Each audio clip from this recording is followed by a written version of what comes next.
आज का ये दिन बहुत ही विशेष दिन है, जिसको मैं कह सकता हूं कि ये दिन दो प्रकाश स्तंभों के उनकी स्मृति में उनका ये अवतरण दिवस, जिसमें गुरु जम्बेश्वर भगवान का आज का दिन ये अवतरण दिवस है। और इसी तरह भगवान कृष्ण का जन्माष्टमी का ये दिन है, उनका भी अवतरण दिवस है।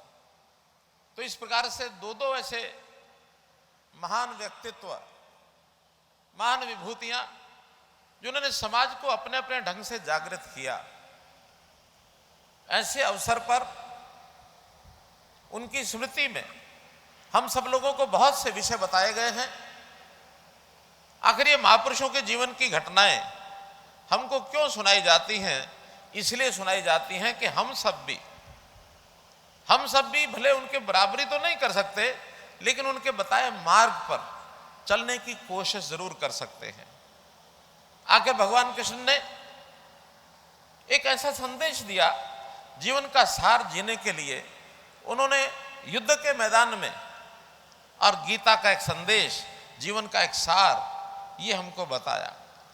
न केवल उस काल में वो प्रासंगिक था, बल्कि आज भी उसकी प्रासंगिकता उतनी ही है कि किस प्रकार से सत्य की जीत होनी चाहिए, किस प्रकार से ईमानदारी की जीत होनी चाहिए, किस प्रकार से समाज में एक श्रेष्ठ जीवन हमको बिताना चाहिए। भगवान गुरु जम्बेश्वर जी 15वीं शताब्दी में उनका जन्म हुआ। उस समय भी अपने देश का समाज एक अंधकार में भी घूम रहा था, एक दिशा समाज को नहीं थी, उसके अंदर कुरीतियां समाज में बहुत थी।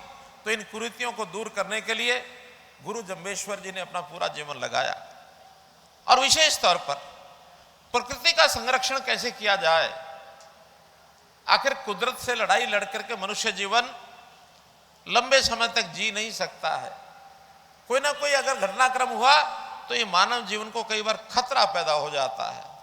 अगर हम दूर न जाए इस प्रकृति के कारण से, कई बार जो विपदाएं आपदाएं आती हैं वो प्रकृति में असंतुलन हो जाता, उसी कारण से आती हैं।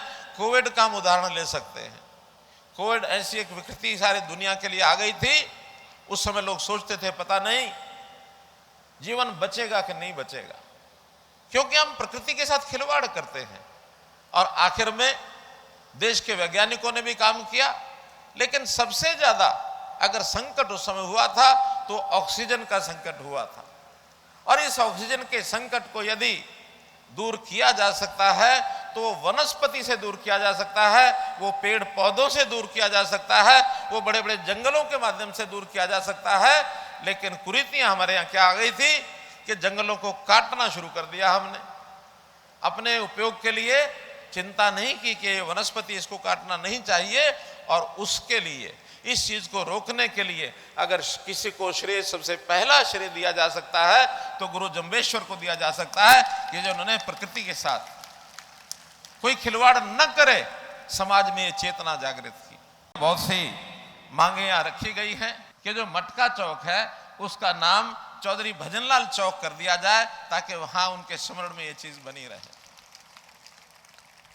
फिर विषय आया कि उनके नाम से कोई ना कोई एक ऐसा संस्थान, उसका नाम यदि रखते हैं चौधरी भजनलाल जी के नाम को, क्योंकि प्रदेश के वो पूर्व मुख्यमंत्री, 3 बार मुख्यमंत्री रहे, केंद्र में मंत्री रहे, उनका नाम समाज में श्रद्धा के नाम से आज भी लिया जाता है। कुछ काम ऐसे जो उन्होंने किए उनको आज हम भी फॉलो करते हैं। उनके नाम पर कोई ना कोई संस्थान का या स्थान का नाम हो। रेलवे स्टेशन की बात आई, निश्चित रूप से रेलवे विभाग को मैं डीओ लेटर लिखूंगा कि उनके नाम से अगर रेलवे स्टेशन का नाम होता है तो हमको सबको अच्छा लगेगा। बाकी बातें, कोई मेडिकल कॉलेज की बात कही गई है, कहीं यूनिवर्सिटी तो गुरु जम्बेश्वर जी के नाम से यहाँ है ही है, लेकिन इतना विश्वास दिलाता हूँ कोई एक संस्थान का नाम उनके नाम से जरूर रखा जाएगा, ताकि उनके नाम को हमेशा याद रख सकें। हम लोग बहुत ही उत्साह से अपनी ये सब उत्सव, चाहे वो गुरु जम्बेश्वर जी का जन्म दिवस की बात हो, चाहे जन्माष्टमी का विषय हो, वैसे तो कोई भी जो उत्सव होता है वो महापुरुषों के साथ, किसी न किसी समाज के साथ, धर्म के साथ जुड़ा रहता है। और हम सब लोग उनके मानने वाले जब इकट्ठे होते हैं तो एक उत्सव में से एक उत्साहजनक वातावरण बनता है। समाज की निराशा को खत्म करने के लिए समाज इकट्ठे आते हैं, एक जगह जीवन प्रफुल्लित होता है, हम आगे बढ़ते हैं। इसी प्रकार के कार्यक्रम में हम लगे रहें। बहुत बहुत आपको शुभकामना। आज पुनः ये जो संस्था अपनी बिश्नोई सभा हिसार है, हिसार नहीं तो हरियाणा में आप जहां भी उसका उपयोग करना चाहें, पुनः 21 लाख रुपए एक बार और एक किस्त के रूप में DQ में मैं अपनी ओर से अनाउंस करता हूं ताकि समाज के काम को आगे बढ़ाया जा सके। बहुत बहुत धन्यवाद।